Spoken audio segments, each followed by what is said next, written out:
दोस्तों, यश चोपड़ा की फिल्म सिलसिला सिर्फ एक रोमांटिक ड्रामा नहीं थी, बल्कि बॉलीवुड के सबसे चर्चित लव ट्रायंगल अमिताभ बच्चन, जया बच्चन और रेखा की असली जिंदगी से मिलती जुलती थी।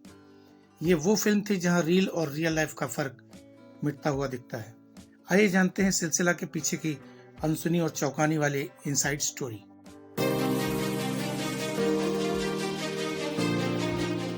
सिलसिला की कहानी एक ऐसे शादीशुदा व्यक्ति की थी जो अपने पत्नी को छोड़कर अपनी प्रेमिका के पास लौटना चाहता है। अब जरा जिंदगी को देखें। अमिताभ और रेखा के अफेयर की चर्चा उस समय जबकि अमिताभ बच्चन पहले से जया बच्चन से शादीशुदा थे। यश चोपड़ा ने एक इंटरव्यू में कहा था, सिलसिला में जो हो रहा था वही असली जिंदगी में भी हो रहा था। यही वजह थी यह फिल्म एक आम रोमांटिक ड्रामा से कहीं ज्यादा संवेदनशील बन गई। फिल्म की कास्टिंग को लेकर बड़ा ट्विस्ट था। कैसे अमिताभ, जया और रेखा साथ आए। शुरुआत में इस फिल्म के लिए ऋषि कपूर और नीतू सिंह को कास्ट किया गया था, लेकिन जब अमिताभ, जया और रेखा की रियल लाइफ स्टोरी सुर्खियों में आई तो यश चोपड़ा ने फैसला किया कि असल जिंदगी का ड्रामा पर्दे पर लाना ज्यादा दमदार होगा। अब सवाल था, क्या जया बच्चन और रेखा साथ काम करने के लिए तैयार होंगी? अमिताभ पहले से ही यश चोपड़ा के फेवरेट थे और यश चोपड़ा ने किसी तरह जया और रेखा को फिल्म के लिए मना लिया था। कहानी तब और दिलचस्प हो गई जब फिल्म के रिलीज से पहले जया बच्चन ने रेखा को अपने घर पर डिनर पर बुलाया। रेखा को लगा कि एक साधारण मुलाकात होगी, लेकिन डिनर के दौरान जया ने एक शब्द भी नहीं कहा। जया ने सिर्फ यह दिखाया कि वो इस रिश्ते को बचाने के लिए कितनी मजबूत है। उस रात के बाद रेखा को समझ आ गया कि अमिताभ अब कभी उसकी जिंदगी में वापस नहीं आएंगे। फिल्म की शूटिंग के दौरान सेट का माहौल काफी अजीब और तनावपूर्ण था। अमिताभ और जया बच्चन आपस में बहुत कम बात करते थे।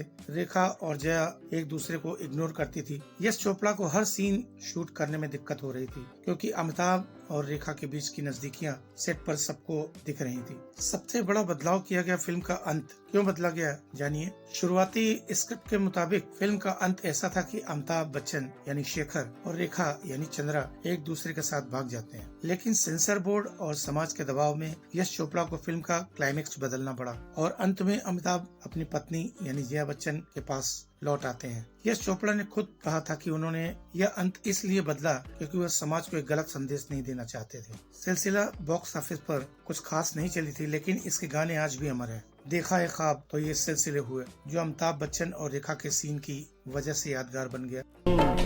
देखा एक ख्वाब तो सिले हुए, दूर गाह में है गुल खिले हुए। ये कहाँ आ गए हम, रोमांस और दर्द का अनोखा संगम।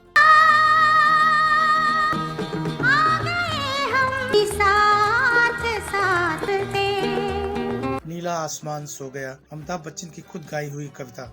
नीला आसमान सो गया। फिल्म भले ही फ्लॉप रही, लेकिन आज इसे बॉलीवुड की सबसे आइकॉनिक प्रेम कहानियों में से एक माना जाता है। सिलसिला के बाद अमिताभ और रेखा का रिश्ता लगभग खत्म सा हो गया। सिलसिला अमिताभ और रेखा की आखिरी फिल्म थी। इस फिल्म के बाद दोनों ने कभी साथ काम नहीं किया, न ही एक दूसरे के बारे में खुलकर बात की। कई साल बाद जब एक इंटरव्यू में रेखा से अमिताभ बच्चन के बारे में पूछा गया तो उन्होंने सिर्फ मुस्कुराकर जवाब टाल दिया। दोस्तों, इस फिल्म का निष्कर्ष यही निकलता है कि सिलसिला सिर्फ एक फिल्म ही नहीं बल्कि बॉलीवुड की सबसे चर्चित प्रेम कहानियों का आईना थी। यह फिल्म साबित करती है कि कभी कभी रियल लाइफ की कहानियाँ रियल लाइफ से भी ज्यादा दिलचस्प और दर्दनाक होती है। दोस्तों, आज की वीडियो में इतना ही। अगर ये वीडियो आपको अच्छा लगे तो प्लीज चैनल को सब्सक्राइब करके बेल आइकन जरूर दबाइए, इससे मेरे अगले वीडियो की नोटिफिकेशन आप तक पहुंच सके। और देखते रहिए पिक्चर्स ऑफ बॉलीवुड। कुछ ऐसी ही रोचक बातें, कुछ ऐसी ही रोचक कहानियाँ बॉलीवुड की आपके लिए लेकर आता रहूंगा। और इसी के साथ आपसे विदा चाहता हूँ।